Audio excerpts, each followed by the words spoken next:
Hello everybody and welcome to today's live policy panel. My name is John Glasby. I'm Professor of Health and Social Care at the University of Birmingham and one of the Deputy Directors of the Sustainable Care Research Programme, responsible for studies that focus on care systems.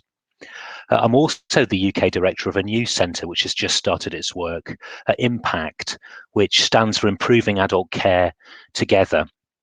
And we'll focus for the next 7 years on implementing evidence of what works in adult social care. And that's together with partners like the University of Sheffield, Carers UK, the Care Workers charity, who are joining us in this panel. Now, when we put together today's panel, it felt very relevant to the issues that the different countries represented are facing. But I have to say, in recent months, it's felt even more important. During COVID, we've seen how tragically exposed the sector has been and how fragmented and how neglected in a UK context, and I'm sure in other settings as well.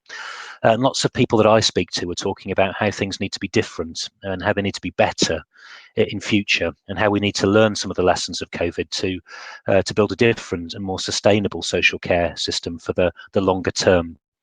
All themes and issues that we'll be talking about today. Now, many academic conferences are good at analysing the issues at stake, but they aren't always so good at focusing on practical policy issues, in my experience. They can also be really good at identifying some of the problems and the barriers, but not necessarily at identifying potential solutions. So in this policy panel, we're joined by a series of national and international experts who will identify their key priorities for making care more sustainable and also share some examples of the progress that's already being made.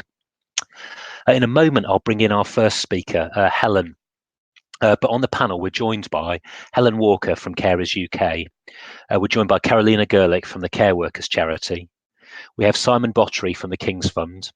We have Stecy Yghemonos from Eurocarers and Luke Clements from the University of Leeds.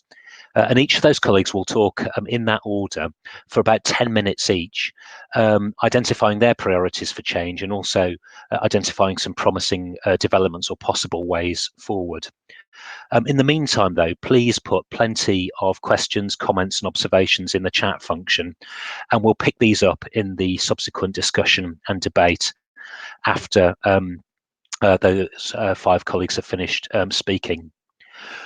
We'll then have that plenary session, as I say, and we'll make sure that we finish on time by 2:45 BST, so that we can all have a short break before the keynote by Joan Tronto, Ending Wealth Care, the Future of Caring Democracy, which will be a fantastic session, and I'm sure lots of people will want to stay for that. So without further ado, I will bring in Helen Walker from Carers UK for our first input. Hi, John. Just checking that everyone can hear me. Excellent. Okay. Thank you very much for having me this afternoon. And this is very timely when you ask about a key priority for our organisation, because at Carers UK we're about to launch our new 5-year direction of travel. So this is a little bit of a preview for everyone, because it's not formally launched yet in public. So we framed it as such because the pandemic has shown us that there are so many unknowns, both now and as we come out of lockdown, that we need to be nimble and flexible and not have a rigid strategy. That said, we need a clear direction of travel and an ambitious statement of intent on behalf of unpaid carers if we are to make the difference that we need to. So Vision 2025 will take us up to our 60th anniversary. It's a very simple model with all of our work framed under 3 key pillars that carers tell us are important to them: equality, support, and recognition. And these all sit on a platform of impact and income generation and are overseen by our new values. By definition, all of it is about care becoming more sustainable. So in brief, the key asks under equality relate to policy and legal change, specifically our ambition to make caring a protected characteristic. And while this may or may not be attainable in the 5-year period, it's a statement of intent that empowers us to show the lack of equality that unpaid carers have, and it strengthens our campaigns beneath it for increasing carers allowance and paid care leave, and the importance of flexibility in the workplace. It also enables us to highlight the lack of equality of the treatment and support of carers between the devolved parliaments and aim to ensure the best deal for carers across all 4 nations. As caring has now been identified as a social determinant of health, this recognition of the inequalities that carers face, which leads to poorer health outcomes, provides an opportunity to tailor support to improve carers' lives. The support pillar is both direct and indirect, and coming out of the pandemic, it's very much about a fundamental reform of social care and having unpaid carers embedded within it. Our campaign and policy work always ensures carers have the support they need provided by government. And then there's the direct support that we as a charity provide to carers, and our research which underpins both to ensure we're providing and campaigning for what carers need and want at that moment in time.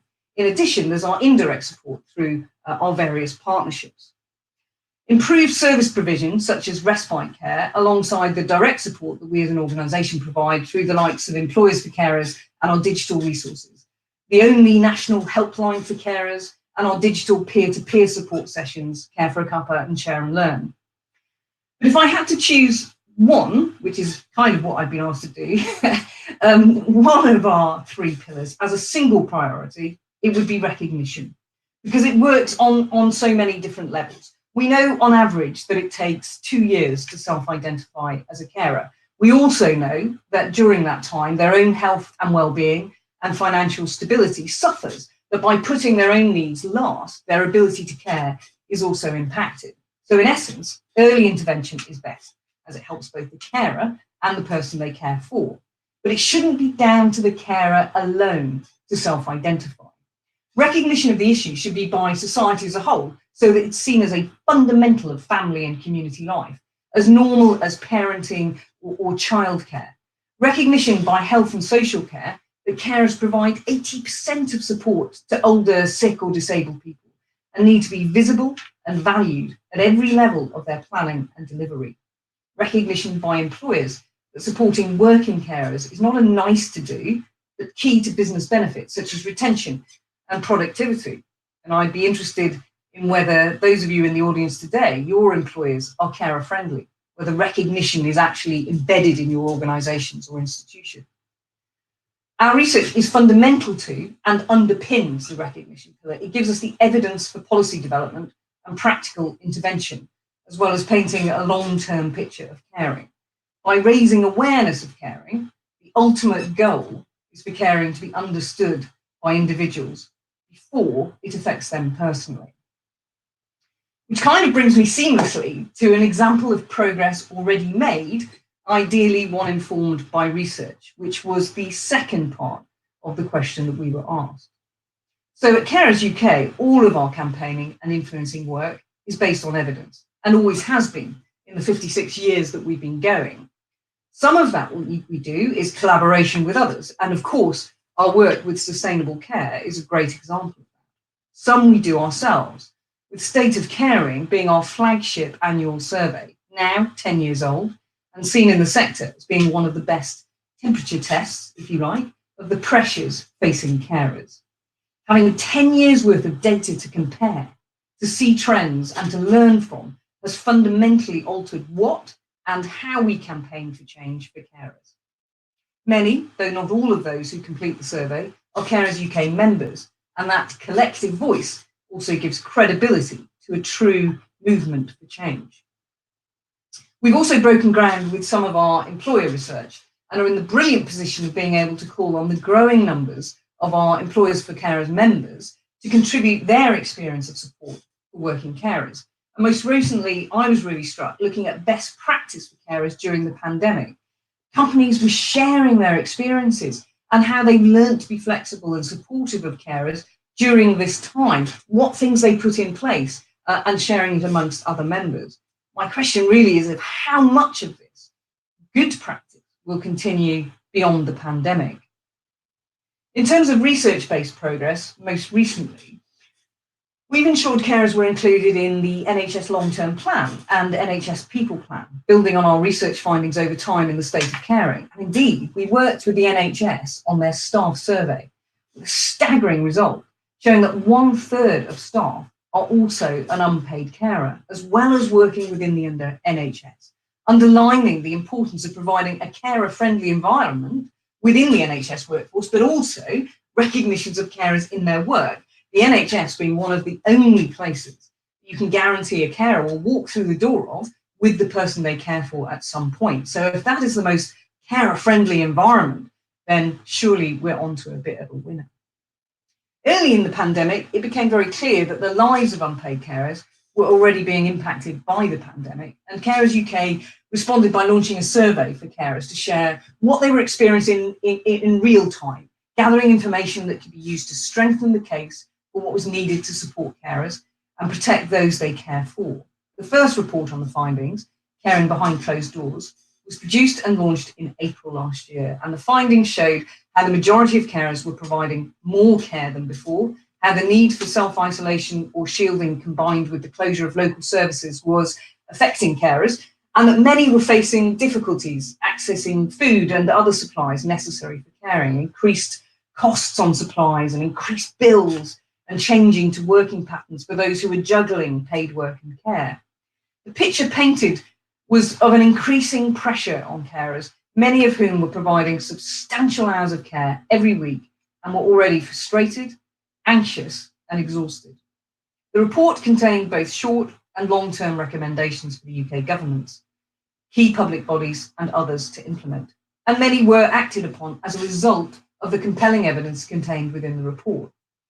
And 6 months after conducting the initial research, we undertook a follow-up study to see how the situation for unpaid carers had changed, resulting in our report, Caring Behind Closed Doors, 6 months on. The findings showed that as the coronavirus pandemic continued, new issues were arising and enabled Carers UK to make different asks of the government. Most recently, and one of our proudest achievements based on the evidence we collected from our membership, from our helpline and support services, we were able to influence the inclusion of carers in priority 6 of the vaccine rollout. So in reality, the change we've achieved isn't about a single piece of research and a single outcome. We've achieved extraordinary change for carers after nearly 60 years of campaigning, which has always been evidence-based. And of course, we have a lot more to come with our exciting new strategy. So that's my starter for 10, and I'll pass back to John.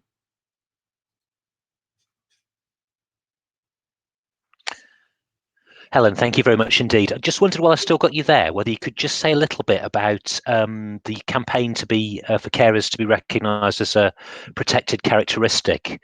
I'm just conscious that we've got different nationalities joining us on the call, and that some people will be quite familiar with that language, but others won't. Yeah, of course. Sorry, I should have thought about that when I said it. Yeah, it's essentially putting it on the same footing as gender or disability or maternity leave, for example. So those would be, or race, things that you cannot discriminate against legally in this country. And by putting carers there, you're looking at how you can ensure that they are not discriminated against because of their caring responsibilities. Of course, a lot of that is related to discrimination within the workplace, but it's also elsewhere. It's the fact that in the UK, carers allowance is the lowest benefit of its type. Is that right? Absolutely not. So it's about putting it on the same level of other things that people are habitually discriminated against because of their race, sexuality, disability, gender, whatever that may be. And there are 9 protected characteristics in the UK, and we're proposing that unpaid caring becomes the 10th. Sorry about that.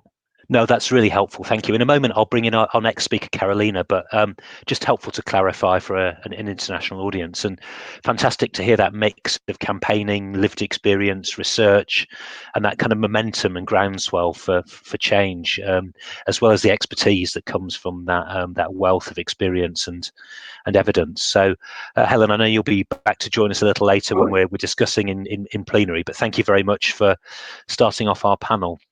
Thank you very much. I'll leave now, I think. Thank you. At that point, I will bring in our next speaker, Karolina Gerlich from the Care Workers charity, to provide her input with the same brief on some of the policy challenges around creating sustainable care and some of the developments that feel really promising that are already underway. So, Karolina. Thank you, John. Good afternoon, everybody, and thank you very much for joining us today. I have to say, Helen is a tough act to follow, and with the achievements that Carers UK has had, I think there's definitely a lot to aspire to. So the Care Workers charity that I'm an executive director of has been around since 2009, and we are a benevolent fund for those working in care in paid positions. Over the years, we've delivered financial support to many care workers, but I suppose as for many other people, last year has definitely been the toughest we've had to face.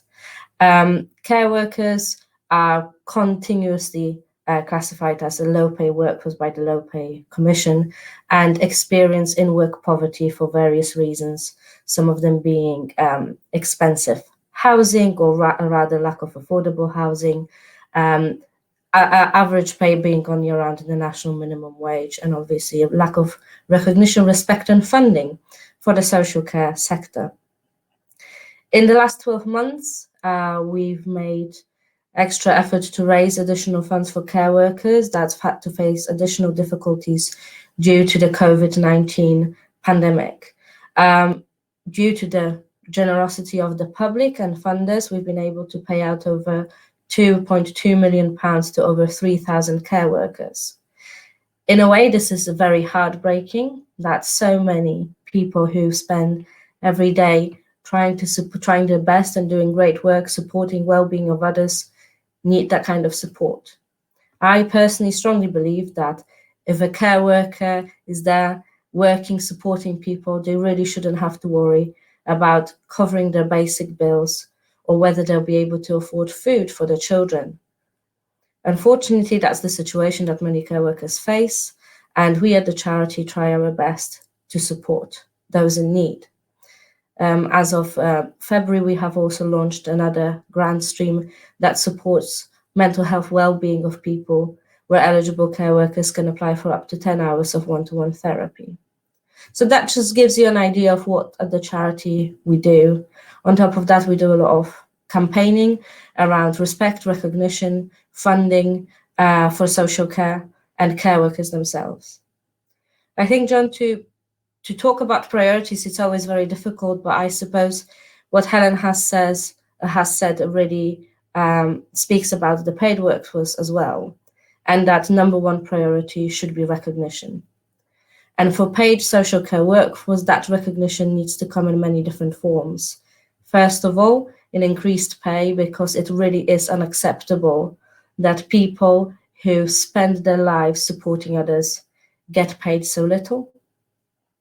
And that pay needs to come through central government funding, increased funding to the social care sector in recognition of the difficulties that the sector has faced, especially in the last year, but also in recognition of the importance of the work that is being done by social care. By recognition for care workers, what I also mean is what the general public needs to start doing more. We saw a little bit of it in April, May last year with Clap for Carers, with some positive media coverage. But very unfortunately, it seems that this year we have gone back to what used to be before COVID, meaning mainly negative media coverage, focused on shortcomings rather than success, focused on mistakes rather than overwhelming amount of great results. And what we need is for media to rally behind social care, for the public to rally behind social care the same way they do behind the NHS. Social care sector is as important as the NHS, and the two really need to work together to provide people with the best support we can. But that can only happen if there is parity of esteem between the two, and when social care is going to be stopped being used just to support the health service, because that's not what we're here to do. We deliver completely different support to people, but it is as important, and people really need this kind of help. And by recognition, I also mean professional recognition.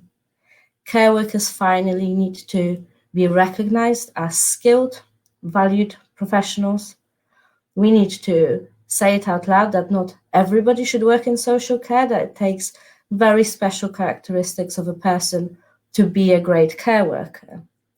we need to recognise care workers with a professional register that gives them certain rights, that gives them a sense of belonging, and that really helps them grow in the industry. An industry that really suffers with very high turnover, which isn't surprising when we look at the rates of pay and the fact that some people that have worked in the sector for over 20 years still get paid what they got paid a few years ago, or get paid the same like somebody who's just entered the sector. And recognition in training and development for the workforce that really needs a lot of support to deliver the best outcomes to people who matter the most, to people who we support. So I think altogether, under an umbrella of recognition, is what we need as a priority to really change how social care workers work, what they deliver, how they deliver, but most of all, how they feel appreciated and rewarded for the extremely difficult work that they do every day.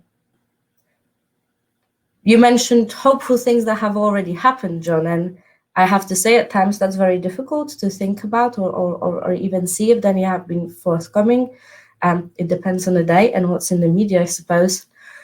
But I think what I've already mentioned, the increased public recognition has helped, but we really need to work on getting even more of that. And what also has been hopeful is that people are sharing more of the good stories, at least on social media networks, when we are trying to get more of a narrative of what are the great outcomes and great stories in social care. One thing that is urgent is the reform, and we really need to come all together and lobby the government to deliver on that, because without it, it's going to be very difficult to deliver what we need to people that are most in need and help them live the lives that they really want to live. Thank you.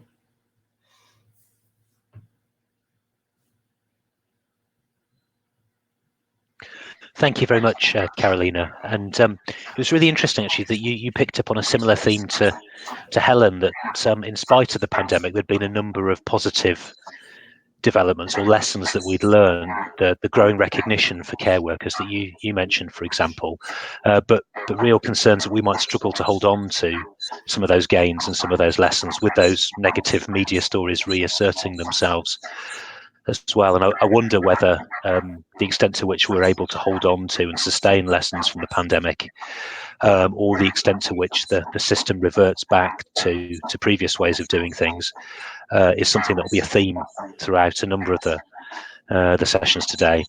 In a moment, I'm going to bring in our next speaker, Simon, just to give him a advance notice. But I was really struck, Karolina, by just the scale of the need that you identified there, the 2.2 million payments to 3,000 care workers when people were moving out their own family homes into care homes to make sure that people were safe and so on, is just an incredible statistic. And you must see the personal stories behind those statistics as well. We've had absolutely heartbreaking stories, single mothers working full time in social care, living in temporary accommodation because they don't have enough money to secure a flat or even a room.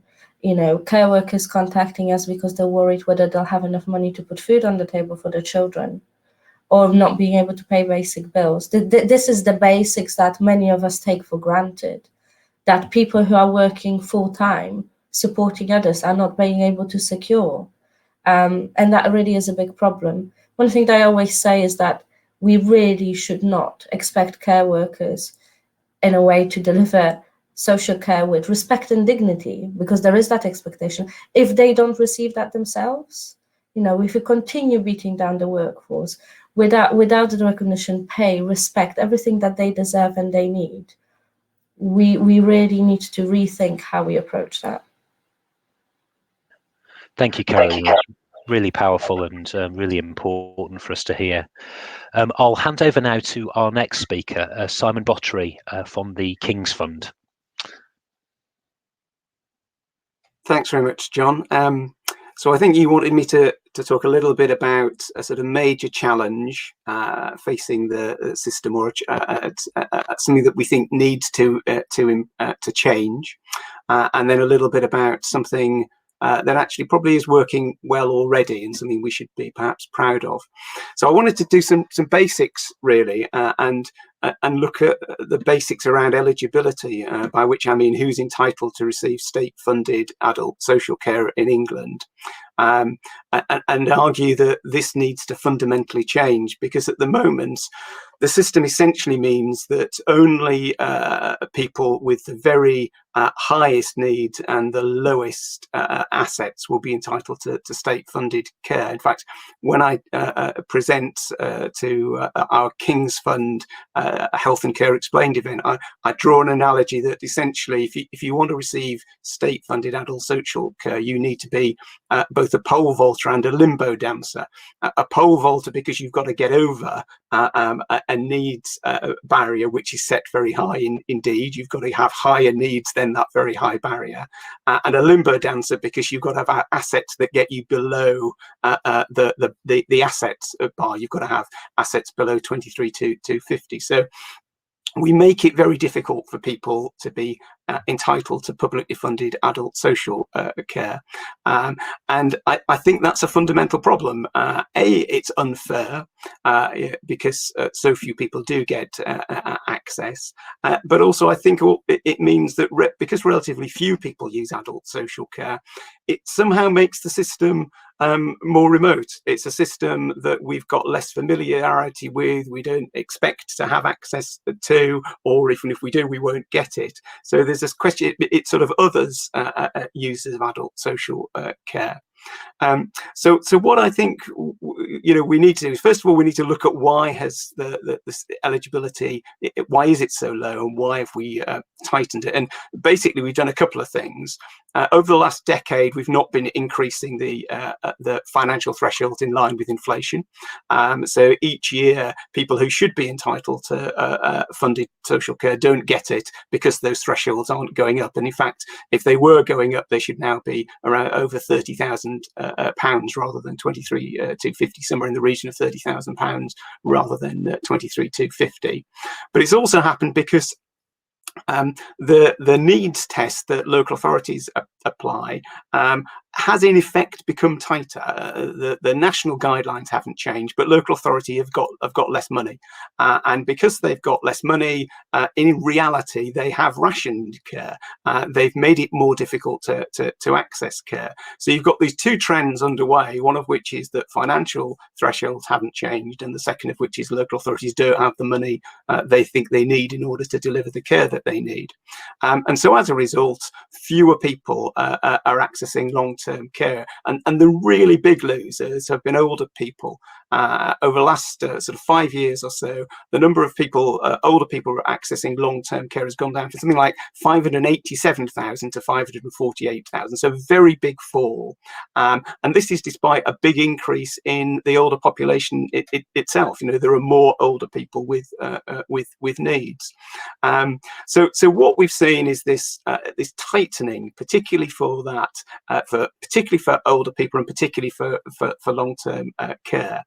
And what that means in consequence is that if fewer people are able to access care, people either have to do one of three things. I think they either have to pay for it themselves, so they've got to act as self-funders, they've got to pay for their own care, they've got to go without entirely, or they rely on families and friends. And this is the point I think that Helen was making earlier about the extra demands that it places on family carers when you restrict access to publicly funded care in the way that we have done.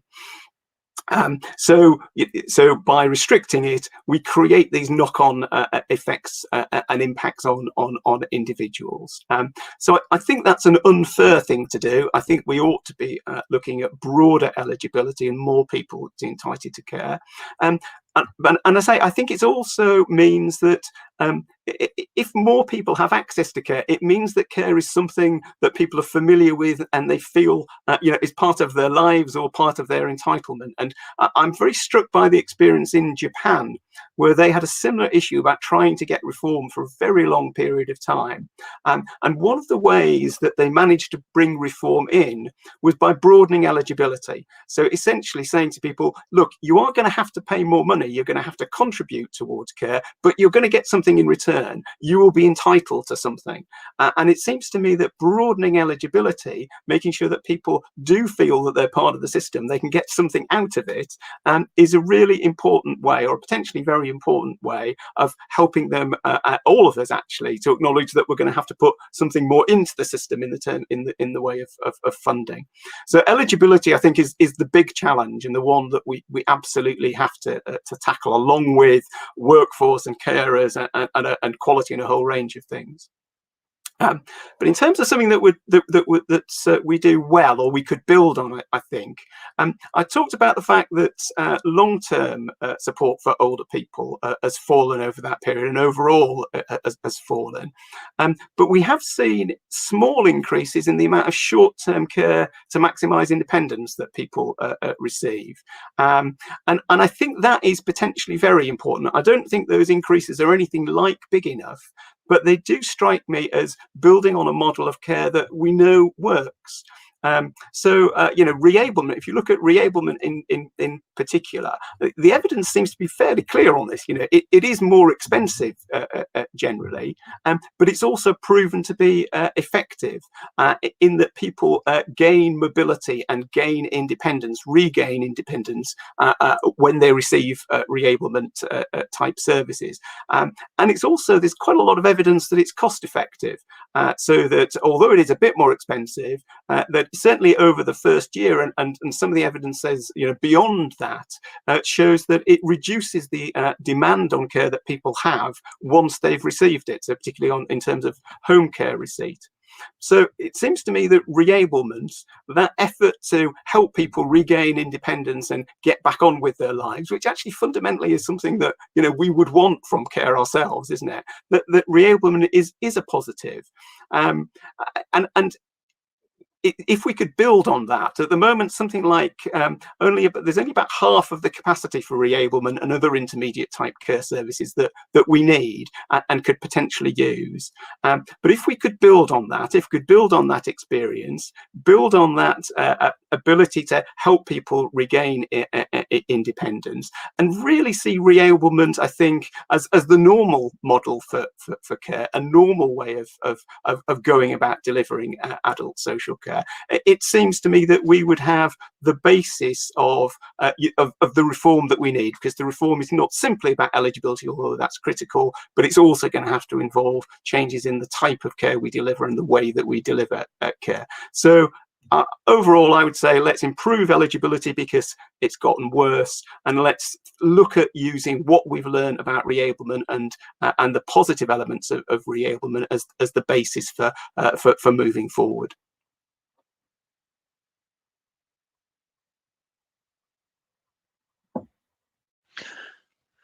Thank you very much indeed, Simon. I was just struck as you were talking there that you work for the King's Fund, which has perhaps historically been better known for its healthcare work than it has in social care, although I know that's been changing very radically in more recent years. I just wondered how it had been for you when you tried to have those conversations with healthcare colleagues inside your own organisation. I love the image of being a pole vaulter and a limbo dancer at the same time, and that's fundamentally different to how we organise our health services as well, isn't it? Do you get that sense of having to start from scratch explaining it to colleagues so that they understand it too? I mean, I think in all honesty, these days, I've been at the fund about 3.5 years. There's a very broad understanding, very good understanding of what social care does at the fund, and it seems to me that even were people, not within the fund, but more generally, that we need to explain things, people do get it quite quickly, and they can see the value of social care. And you do see that actually within, sort of NHS Confederation launching a campaign in order to get more money into adult social care, because they recognise that there's a very strong interconnection between the two services. So it seems to me there's a lot of support amongst healthcare people people, healthcare providers, and staff for the basic principles of adult social care and the need for adult social care. But social care reform is one of those things that you don't get it simply by winning the argument, it seems to me. Something else has to happen beyond that, and they manage that to some extent in Japan and in Germany and other places, and we haven't got quite over the line yet in England. Thank you very much. And in a moment, I'll bring our next speaker in, Stecy. But if we've got colleagues from Germany or Japan in the session, it'd be really interesting to hear from you later on as well about your experiences of those issues. And just to remind colleagues as well that you can be posting questions or comments or themes that you see emerging across the different inputs into the chat, so that we can pick those up when we've heard from the remainder of our speakers. So Simon, thank you very much indeed for the moment, and I'll bring in Stecy now from Eurocarers to provide an input from your perspective. Thank you, John, and good afternoon, everyone. So yeah, I bring a bit of a different perspective, I suppose. I'm based in Brussels, and I work for an EU umbrella organization. Our job is really to monitor policy developments of relevance to informal, family, and paid carers, depending on how you want to call them. We call them informal carers. And we also try, of course, to inform new policy developments to try and support carers across Europe. So regarding your first question, which sounds like an easy question about the priority, but actually I've been struggling with this question for the whole weekend, I must confess. It's more complex than it looks. And I would say we have to deal, when it comes to Europe as a whole, we have to deal with two key trends. Regarding informal carers. On one side, it is clear that carers play an essential role in provision of all long-term care in Europe today. They are the main providers of long-term care, and they are recognized as such now by the EU institutions.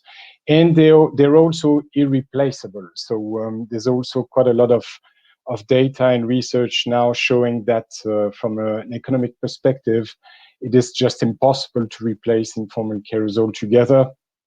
As a matter of fact, according to a recent report by the European Commission, if we were to try and replace informal carers by care professionals by 2050, that would entail an increase in the share of GDP devoted to long-term care of 130% on average for the EU. I checked just before the event, and actually the figure is even higher for the UK. So that's the first trend. So carers, irreplaceable, essential. On the other hand, we also know that for many carers, becoming a carer, does not happen out of choice. Many carers actually become carers because they have no alternative options, or because the provision of formal care in their region or country is limited or not generous enough, and therefore they have no choice but to take on caregiving responsibilities.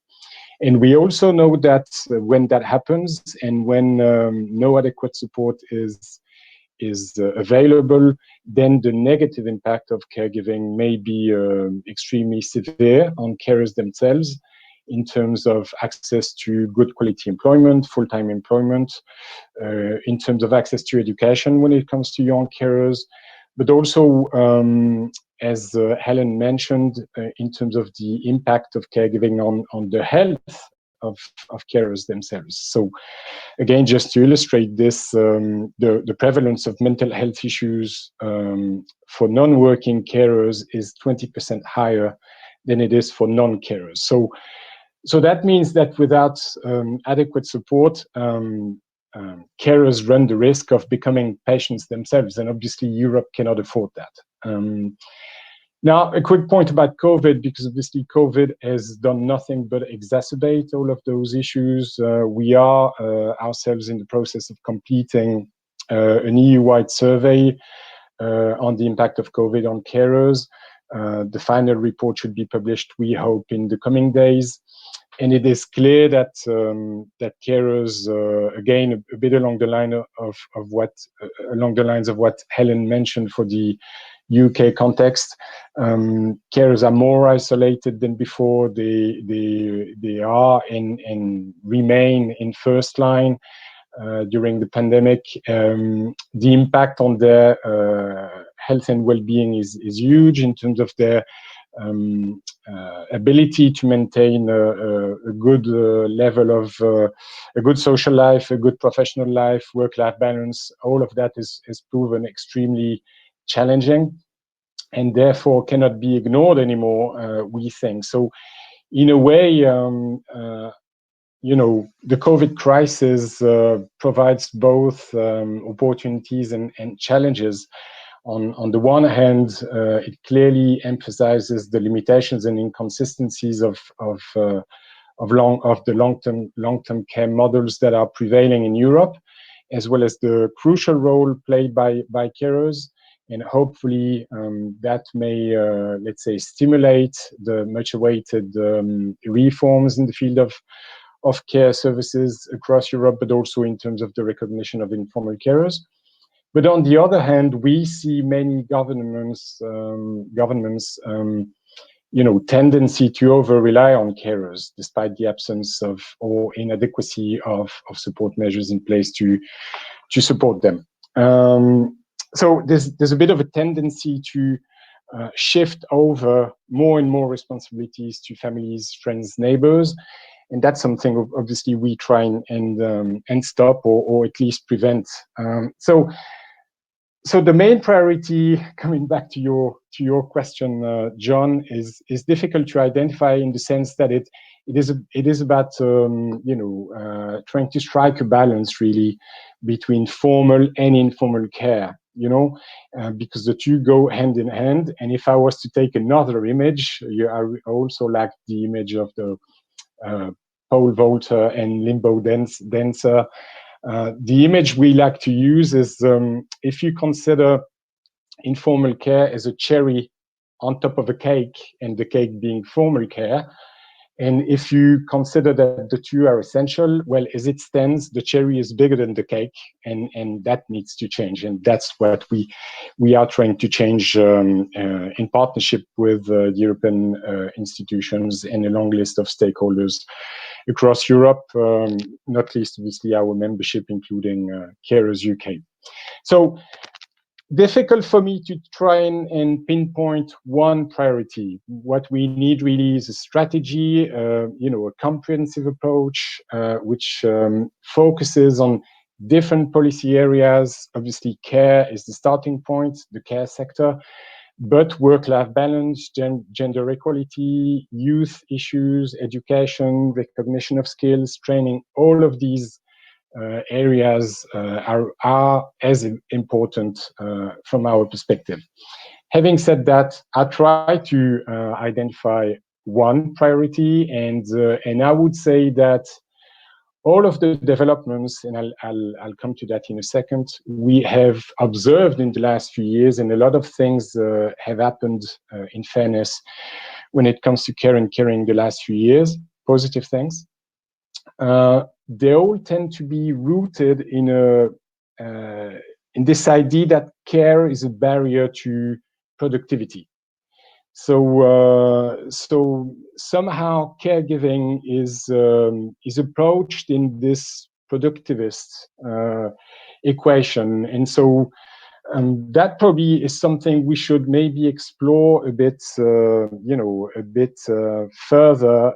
How can we bring the positive aspects of caregiving to the forefront, certainly in policy debates, and how do we make sure that the intrinsic value of caregiving in terms of intergenerational solidarity, social cohesion, and so on, are also, let's say, more prominent in policy discussions. And in that regard, I very much look forward to Professor Tronto's address, who I know likes to focus on these aspects as well.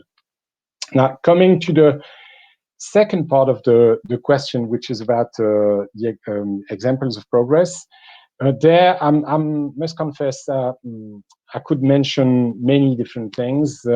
As I said a few seconds ago, many things of relevance to care and caring have happened in the last few years, positive things. When it comes to the EU level, I can tell you that we've never seen so many policy initiatives making reference to the need to support carers, than today. I mean, this is unprecedented, really. Just to name but a few: the Green Paper on Aging, the Work-Life Balance Directive, the Gender Equality Strategy, the Beating Cancer Plan, the Blueprint for the Digital Transformation of Health and Care, among others, all refer to the need to support carers. And obviously, these initiatives drive and will continue to drive policy discussions at national, regional level, and I should say not only within EU member states. They tend to have an influence on neighboring countries, and so I have no doubt that some of these documents will also inspire, let's say, future policy developments in the UK as well. When it comes to the national, regional level, I could tell you about recent legislative processes in Belgium, in France, in Sweden, in Norway, in Ireland, in Germany. So there are in Italy, in Portugal. There are many countries and regions where great things have taken place in terms of the recognition and support, more support or new support to carers. Doesn't mean it's perfect, but we're getting there, or at least we're moving forward. But I've decided to focus on Croatia. So why Croatia? First of all, because it's the most recent development we've observed, and we've been consulted as well. That took place 3 weeks ago, actually. It's so recent that it's still pretty much work in progress. So it's still an ongoing policy dialogue, but we have good hopes that the government will endorse most of the recommendations on the table today. And it's also, I thought it would also be interesting to mention it because the UK context has been a source of inspiration, and you will see how. So first of all, for context, because I guess not everyone is familiar with the Croatian context, very briefly, Croatia is a country that is aging very fast. By 2050, it is estimated that about 1/3 of the population will be over 65. About 1/3 of the elderly population has at least one care need today. Health inequalities between regions and socioeconomic groups in Croatia are huge. 30% of elderly Croatians are at risk of poverty, and a sizable share of the elderly would actually struggle to pay for long-term care without government support. And so, unsurprisingly, just like in other EU countries, the bulk of care is actually provided by informal carers, and the lion's share is obviously provided by women in particular. So in 2019, the Croatian government has initiated a collaboration with the OECD, and the OECD has carried out, conducted a comprehensive analysis of the situation. Again, in a nutshell, the Croatian long-term care system builds on an aggregation of allowances and services for the disabled with different assessment and eligibility criteria. So there's no one comprehensive system. The eligibility for in-kind long-term care benefits does not rely on a standard assessment either. The generosity of long-term care is very low, which means even if you are entitled to public support, it is more than likely that you will face very high out-of-pocket expenditure. And last but not least, in-kind benefits are also care-sighted, which means that if if a relative is available to provide informal care to you, then you are not eligible for in-kind benefits anymore. So it's a way of forcing informal care on people, really. So it's a pretty grim picture. Now, the proposal of the OECD, is, again, as you can imagine, very detailed. I'll just focus on a few aspects. First of all, they're proposing to merge all of the cash benefits for the elderly, to standardize the needs assessment tool, to boost home care, and to introduce a new cash benefit for carers. And there is the link with the UK. That cash benefit is designed on the basis of the care allowance that's available in England. Now, the cash transfer in principle should form part of a bigger package of support measures. So the point I was mentioning earlier, so a holistic approach. So that's a good thing. And the eligibility criteria are blind to family ties as well, so which hopefully will expand the scope of the rights, or access to the rights to support measures. But the downside of it is eligibility criteria are pretty high. I think in England, if I'm not mistaken, it is 35 hours of weekly hours of care, while in Croatia it would be 40 hours, and it's means tested as well.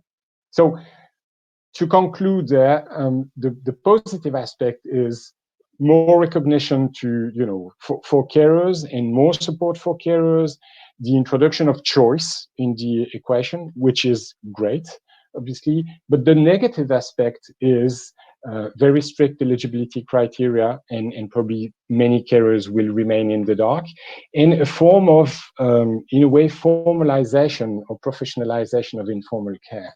And the reason why I wanted to draw attention to Croatia and this recent development or ongoing developments is I wanted to illustrate the fact that again, it's not a black and white picture. There are many trade-offs when trying to address the needs of carers in Europe, and I think the Croatian case is a perfect illustration of that.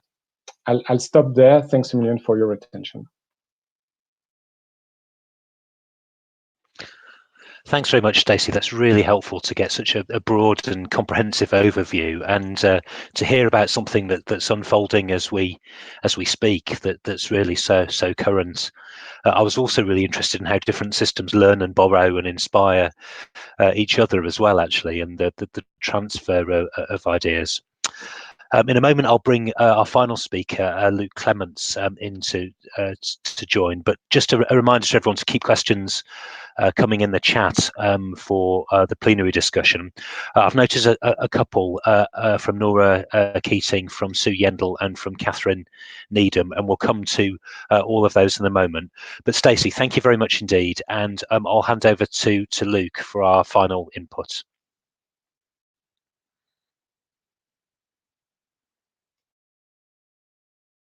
Hi, can you hear me? I'm working. That's great. Well, yeah, thanks very much for giving me the opportunity to speak, and I've really enjoyed the contributions that have already taken place. And what I say may cut across some of those things, but I'm lucky I'm speaking last. I should also explain that I'm coming from a different direction again, in the sense that I'm a lawyer. And most of my life, I've been just an ordinary lawyer, not an academic lawyer. And what I'd like to do is to explain how I've come up with my key priority or priorities before explaining what they are. And I think I've got the luxury in the sense that I'm probably quite a lot older than most of the other speakers. I'm certainly older than the speakers. And I've been given the choice, or I've been part of a system where we have at times had a choice about our priorities. And I want to look back on whether those were good choices of priorities or not. So I've been on a journey in relation to carers' rights for well over 25 years. And that journey I've shared all the time, really, with Carers UK. And at stages along that journey, we've been given the offer of choosing a priority. And I want to look back and say whether I think that I can understand why the choices were made in policy terms, but whether in retrospect they delivered on what we aimed at. So my first significant involvement with carers was in 94, when carers were UK Carers National Association, as it was then, was campaigning for law reform and had identified an MP that was prepared to put his name in the ballot box and introduce legislation. And what carers wanted then was recognition. That was the key issue that the members of Carers National Association wanted. And they were lucky enough to get an MP whose name was high enough in the ballot. And I was part of a team that drafted the bill that became the Carers Recognition and Services Act 1995, the first recognition statute of its kind in the world, and one that's been copied in many jurisdictions. And the idea was that carers would have recognition, and it certainly has achieved that.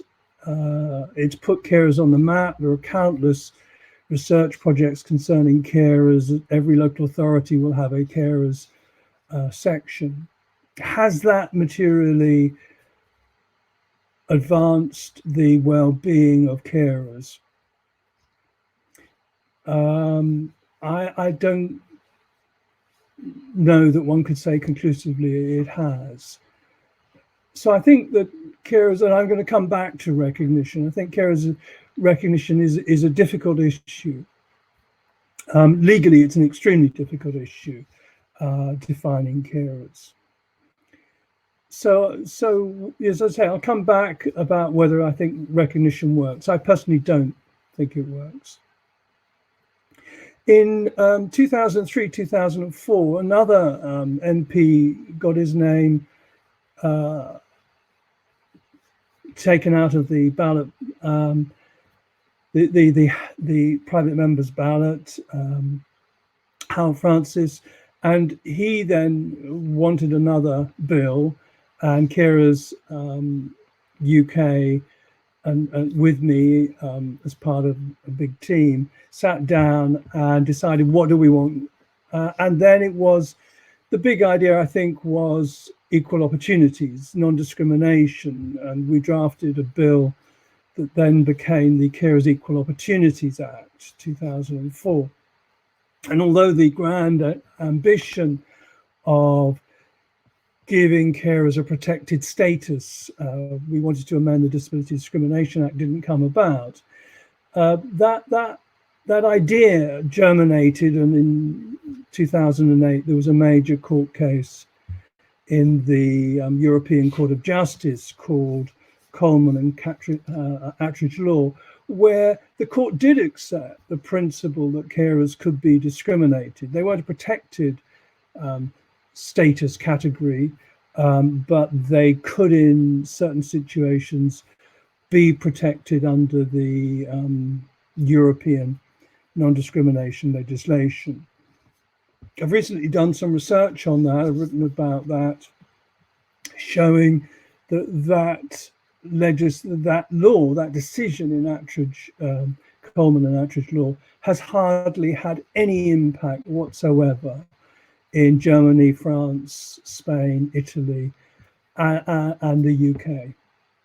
So giving people the rights to not be discriminated against sounds good, but in legal terms, we'd probably call it progressive neoliberalism. It gives you high-sounding process rights, but in practice, carers don't do that. And one of the reasons they don't do it is, I think, that they don't actually think of themselves as carers. They might need to think about themselves as carers to get rights, but it's not, it's the wrong way round.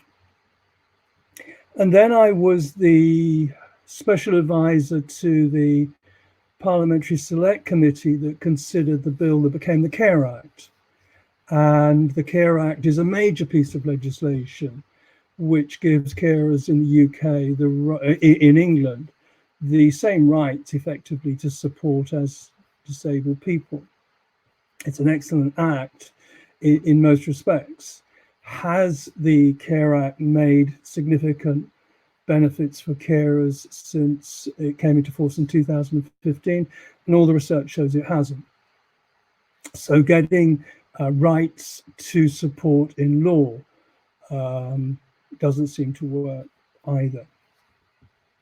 So what I take from that situation where we have been given choices to have our priorities, in retrospect, I think they were the right choices, and they were, in policy terms, the only viable sources, but they didn't make much difference. And I think unpaid carers have gone backwards, and clearly paid carers have gone dramatically backwards, to be the largest low pay group in the UK. So what do I think that we need to do to make a material benefit for carers? Well, I think it's perhaps, and it's curious, that we should stop targeting carers' rights. We should, because those become very circumscribed and conditionalized. So as we can see, to get the carers allowance, huge amounts of conditionality to that. And you've got to be defined in a certain way and not do a vast array of things apart from caring. So I've got really two suggestions, the key priorities. One, I think, is one that we've touched on a lot, and that is a massive funding reform of social care. Social care is fine. The law is fine. The law doesn't need reforming. And I've heard what Simon said about the eligibility criteria, but the eligibility criteria are only a problem because there is no money in social care. If there was money in social care, then vastly more people would be eligible. So the two priorities that I come up with, one is massive funding reform of social care. That may mean that the government's got to put in twice as much money, perhaps, another 10, 15 billion pounds. Nothing in terms of, a small amount compared to the NHS. But that money would save the NHS perhaps 10 billion pounds. It would allow 2.3 million people who've had to give up work, perhaps, to go back to work, many of them in public services. So although there's a big economic input, the benefits for the economy would be enormous, and you'll be funding people. And when I'm talking about social care funding reform, that would have to go to fund social care services which would be provided by care workers paid decent wages with good terms and conditions and career progression. So we would bring into the fold, into the requirement, good conditions. And I think that probably would be the major reform that should happen. The other thing that would clearly dramatically improve the position of paid and unpaid carers would be a truly radical reform of social security law, where we had something like universal basic income. And what I'm really suggesting that in both of those cases, those clearly would dramatically improve the lives of paid and unpaid carers, and they would both do it not by targeting that group, because as soon as you target that group, you have the legal problem of defining something that is highly diffuse, a group of people that are becoming and ceasing carers, and they are moving all the time. And academically, you've got this intersectionality that is so complex. It doesn't really work. So maybe the mistake we've made has been to, a quite understandable mistake, and one I've been an architect of, is to overly target carers rather than looking at more generic gendered poverty. And finally, to finish quickly, to say what's worked well, which is a really difficult question. I mean, the legislation's fine. The legislation now, the Care Act's good at. We could do with that for children as well. For disabled children, the legislation not great, but the Care Act's perfectly serviceable piece of act. The carers legislation is fine stuff. So we've got the infrastructure in place. We just don't have the funding. So there we are. Are you? Luke, thank you very much indeed for that. I think you're a little harsh on your own legislative record, but really interesting to hear those reflections and those choices, and then the reflecting in retrospect on some of what's been achieved, but some of what's still to go. So thank you very much indeed.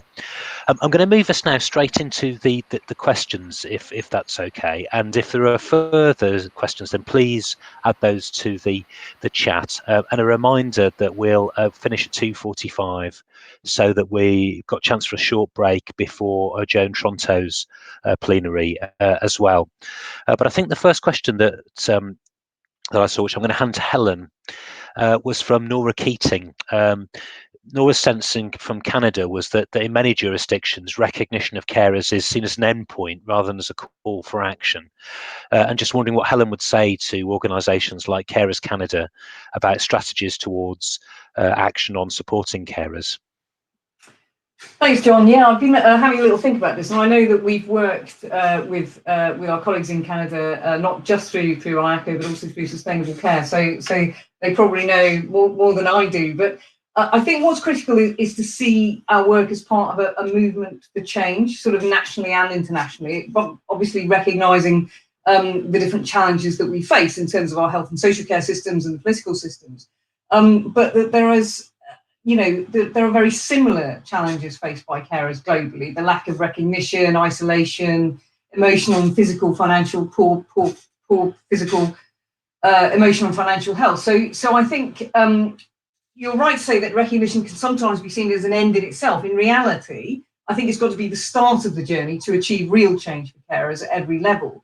And I think perhaps I could steal Simon's phrase about normalising caring. So if carers recognise themselves, and professionals recognise them, and society as a whole recognise them, then we have a chance to make a difference for carers. So I think there's also a piece about numbers. So if our figure in the UK of 13.6 million people caring during COVID, which is what our latest research showed, that's ballpark a quarter of the electorate. So if they were to recognise themselves as carers, then perhaps our politicians might sit up and listen in a way that otherwise they wouldn't, and that would truly create a movement of change.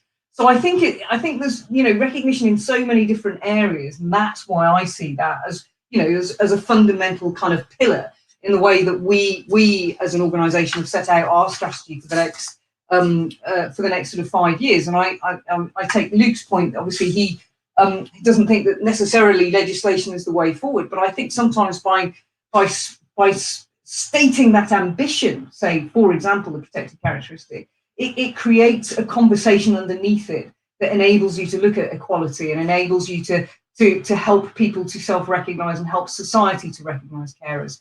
So it's kind of a long-winded answer to the question, but I hope it vaguely answers what Nora was asking. Thanks very much, Helen.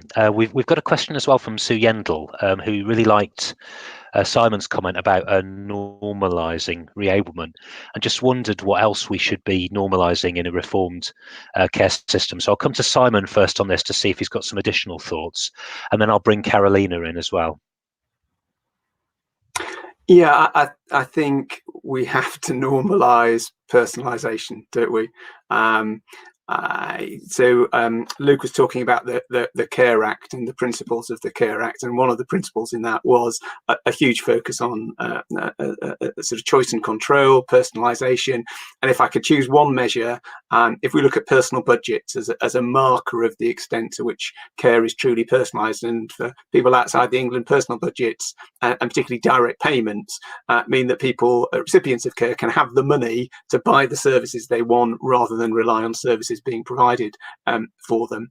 And yet we're now in a situation, 6 or 7 years after the Care Act, where only 4 in 10 disabled, working age disabled people take a direct payment, and fewer than 1 in 5 older people use a direct payment. And those numbers, unfortunately, are actually slipping rather than increasing. If you look at why that's happening, partly it's to do with sort of choice in terms of, well, are there services for me to actually genuinely spend my money on in a meaningful way? If not, I might as well just have it arranged for me. But the culture of individual local authorities, I think, is a key part of this as well. And you do see very wide variation between local authorities in the number and the percentage of people that receive a direct payments.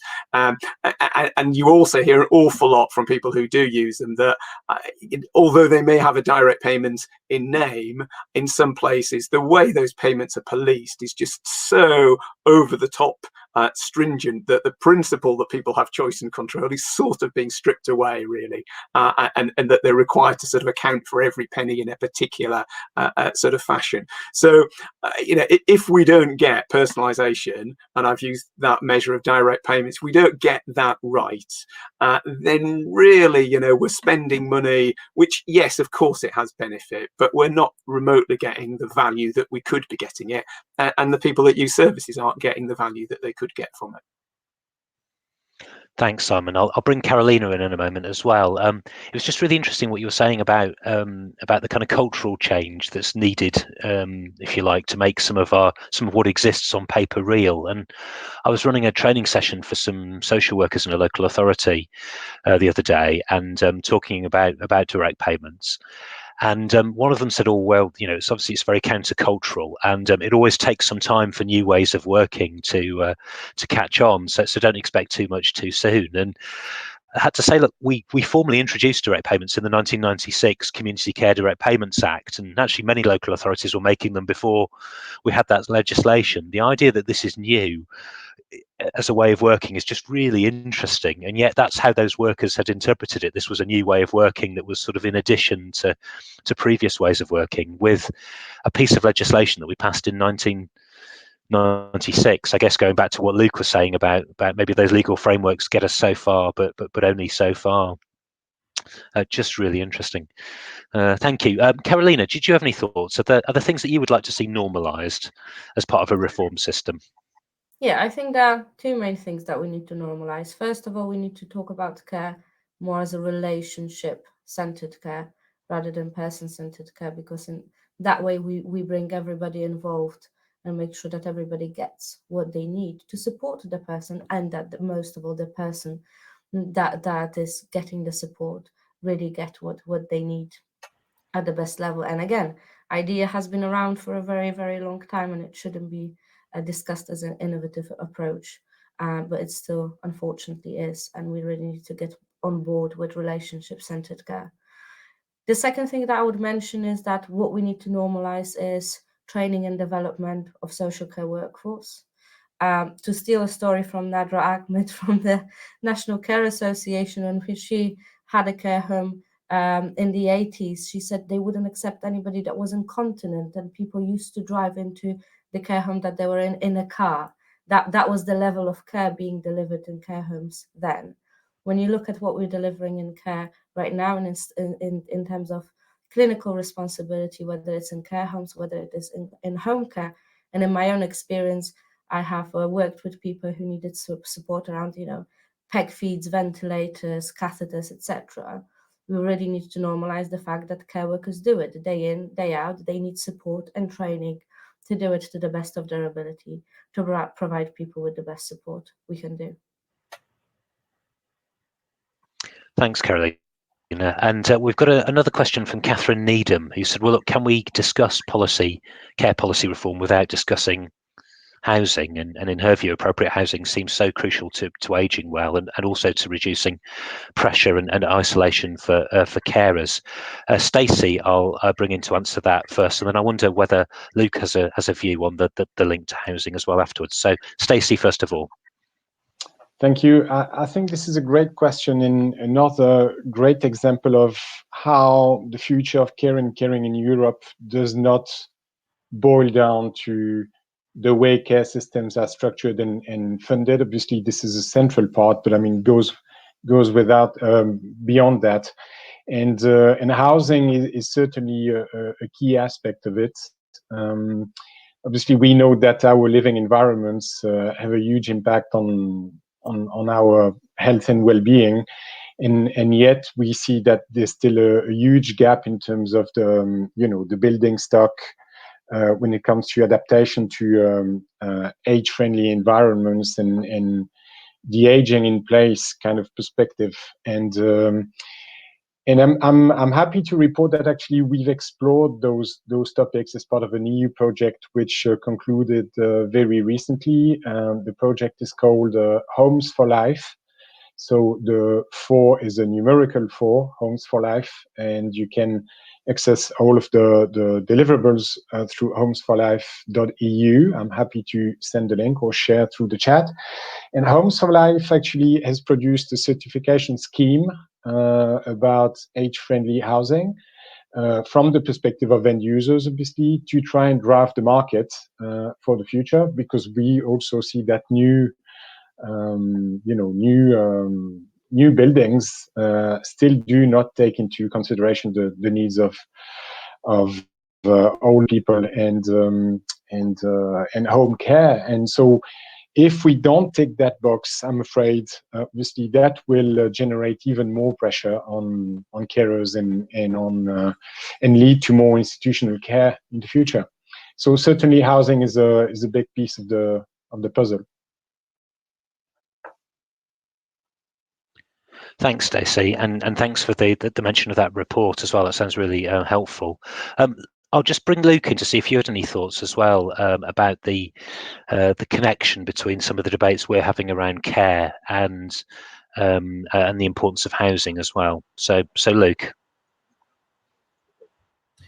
Thanks, John, and thanks, Catherine, for that's a great question. What I was trying to do when I was talking was to say that spending money on social care isn't net expenditure, because it saves the NHS huge sums of money. Tomorrow I'm doing a talk for an organisation called Foundations, which is the government home improvements agency, who's just producing a new report on the use of disabled facilities grants by the government to make existing housing accessible.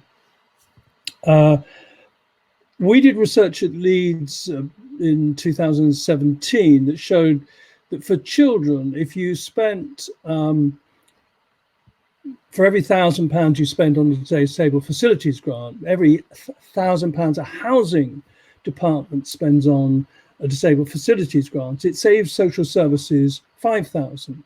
There's a 5-fold saving. That research has been replicated for older people in the Isle of Wight and in Neathport Talbot in Wales. And the figures are even bigger there. So net expenditure by one housing section saves 5-10 times that much. And we don't actually have to argue that point, because the Treasury, the most cynical of all organizations, has doubled the amount of money that local authorities get for housing grants. because the saving of that is huge, not just for social services, particularly for children, but in getting people out of the NHS early. Tomorrow I'll be speaking about one case, and I'll close on this, which is where we managed to argue that a young man with very challenging behaviour needed a sensory room, and that cost £165,000, which was the biggest grant that's ever been made by this local authority. I was speaking to the housing officer last month, and he said that paid for itself in 5.5 months, because that young man would have been about £8,000 a week in social care. This is 3 years on now. He said our authority has made over £1 million savings by spending that £165,000. So yeah, housing is, as everybody says in social care, it's absolutely fundamental to have accessible. The second biggest reason for not being able to going into institutional care for older people is not being able to access the toilet, just simple things like that. Thanks very much, Luke. I'm very conscious of time, so I'll ask a final question, and I'll ask each of our panelists to answer in turn, and I'll go back through the original order. So I'll bring Helen in first. But I was very struck that Simon had said when he was talking about adult social care reform more generally, look, we've won the argument often, but we've learned that winning the argument isn't enough. Often academics think that winning the argument is enough. Actually, that's the nature of the task, and they're a bit surprised that there's more to follow after the argument. But if winning the argument isn't enough, then what more do we need to do to rebuild from COVID and to create a sustainable care system? So just very briefly, I'll ask each of our speakers in turn to just give a quick kind of 30-second, 1 minute response to that challenge before we wrap up. So Helen. Well, flattered to be first again. I'd say keep some of the good stuff. There has been some good stuff during COVID, and not forget the interaction between NHS and social care has been better. The innovation and speed of decision making has happened very quickly and have just been put into place. So not to lose some of that impetus to make change and make change quickly and effectively. I think for unpaid carers coming out of COVID, the most important thing is to get respite care up and running safely as quickly as possible in a way that will enable people to get breaks and to return to work, or to return to the workplace, if you like, if that's what they want to do. So don't lose what we've gained during this, and not see it all as bad stuff. Would be my takeaway, I think. Thanks very much, Helen. And I'll bring in Karolina to give a perspective. If winning the argument isn't enough, what else do we need? Karolina. I think, first of all, we need general public to rally behind social care more and put pressure on the people that we're lobbying to for reform, for more support, that it's actually delivered, that there are not forever ongoing promises, but action is happening. Thank you. That's very tangible and very direct and really important. Thank you. And then Simon, I'll bring in. You made that comment, sometimes winning the argument isn't enough. What more, and you talked a bit about eligibility criteria as well as an example of broadening the nature of social care, so bringing more people into the debate. Is there anything else that you would add that was needed? Yeah, I suppose the cynic in me says, you can't always be in the right place at the right time, but you can get to the right place and wait. So let's keep making the right arguments. So let's keep saying the right things, and then perhaps the political situation will be right at some stage, and things will happen.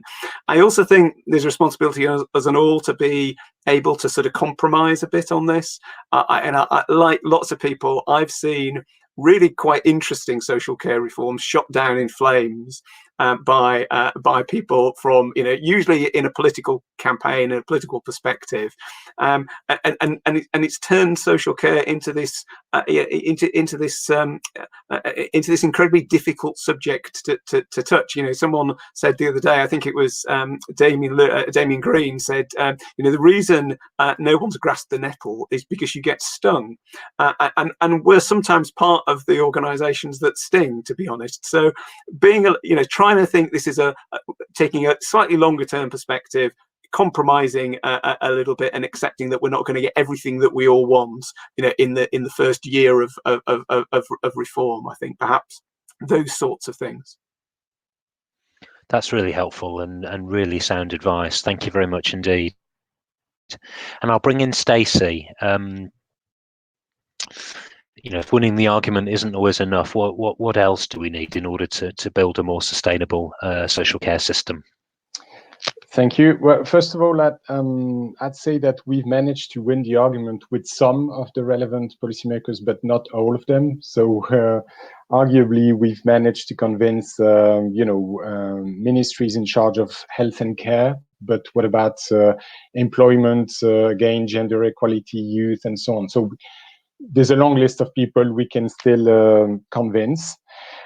Secondly, I think what we hear from more and more decision makers is what they'd like to see is examples of promising practices. What works? They need to be, if you allow me, they need to be fed with information that they can ideally easily put in place at their level. That's a second thing. Third thing, from our perspective, based on the EU-wide survey we are finalizing, the key aspect that really strikes us is the mental health impact of COVID, not only for carers, but obviously for all of us. But the way we see it, it really confirms the fact that probably the next pandemic resulting from the current pandemic is going to be a mental health, pandemic in a way. And that's something we'll need to probably try and address in the next few months. Thank you very much indeed, Stecy. And Luke, if winning the argument isn't enough, is there anything else that we need to build a sustainable care system? Thanks, John. No, I think winning the argument is, in the long run, going to be enough. I think that this sort of cumulative impact of Carers UK, of Karolina's organisation, of King's Fund, of Eurocarers, of your wonderful university, Birmingham and Sheffield, I think cumulatively, it's a bit like the environment, cumulatively, people have got to face global warming, and people cumulatively will have to face up to an equally big problem about caring, and we just carry on and everything will be fine. So that's Thank you. That's a great place to finish. Everything will be fine. You heard it here first. Thank you very much. I'm very conscious of time, and it'd be great if as many people as possible could grab a quick break and then be here for 3 o'clock for the plenary, for the keynote from Joan Tronto. I just wanted to say thank you to everyone for taking part, for your questions and for your participation today. And in particular to say thank you to our panel, to Helen, to Karolina, to Simon, to Stecy, and to Luke for some fascinating insights, some important ideas, and I look forward to carrying on these debates throughout the rest of the conference and beyond. So I hope you enjoy a short break, refill a cup of coffee or a cup of tea, and then join us again shortly for Joan. Thank you.